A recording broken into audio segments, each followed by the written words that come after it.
राहू दे. तुझी साडी खराब होईल.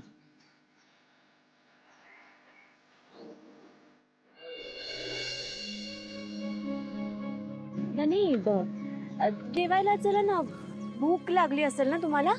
चला. परत काय धनी धनी? आता इथे कोण आहे? माझ्या मागं बघा ना.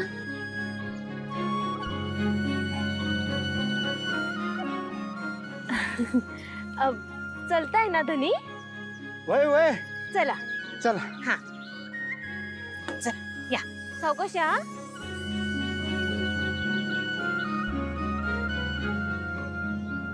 या सावकाश सावकाश. वय. अहो धनी, धनी काय करताय तुम्ही? नाही ते चला चला सावकाश चला. कुठं लक्ष असतं तुमचं? नाही ते चप्पल. बरं सावकाश चला. इथं बसा बसा बसा. हे घ्या, हात धुवून घ्या. हा.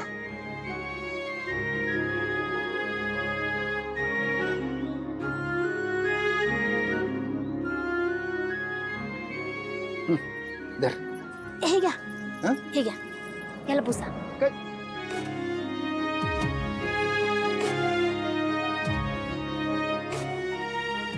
हा पुसले. हा बाय.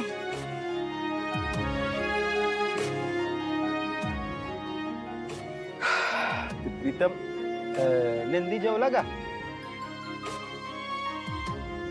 वय जेवले ना ते. हा.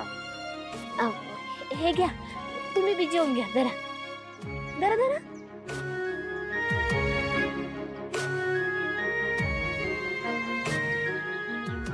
जेवा जेवा.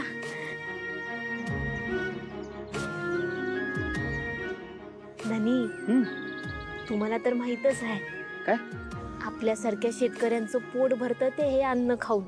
वय तर. मग आपल्यासारखे शेतकरी शेतात आपला घाम गाळतात आणि मग ही काळी आई त्यांना हे चांगलं अन्न खायला देते. घ्या घ्या, जेवून घ्या. वय वय. खा.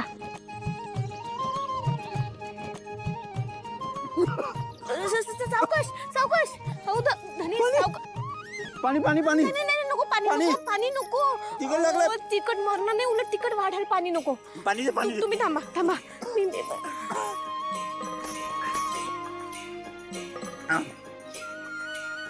जरा खा खा.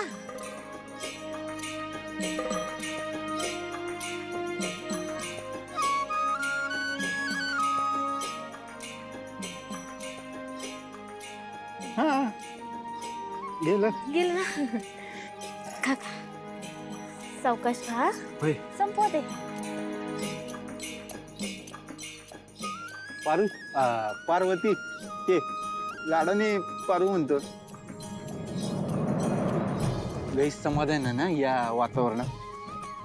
म्हणजे एवढी शुद्ध हवा, डॉक्टर आभाळ, यो लांबलचक शेत. आपल्या घरी तर सगळ्या गोष्टी पाहिजे तेव्हा अवेलेबल होतात.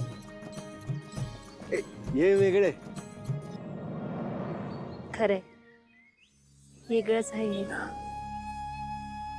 आणि माझ्यासाठी तर लईच वेगळं आहे, कारण हे तर तुम्ही माझ्यासोबत आहात आचेतानी म्हणून.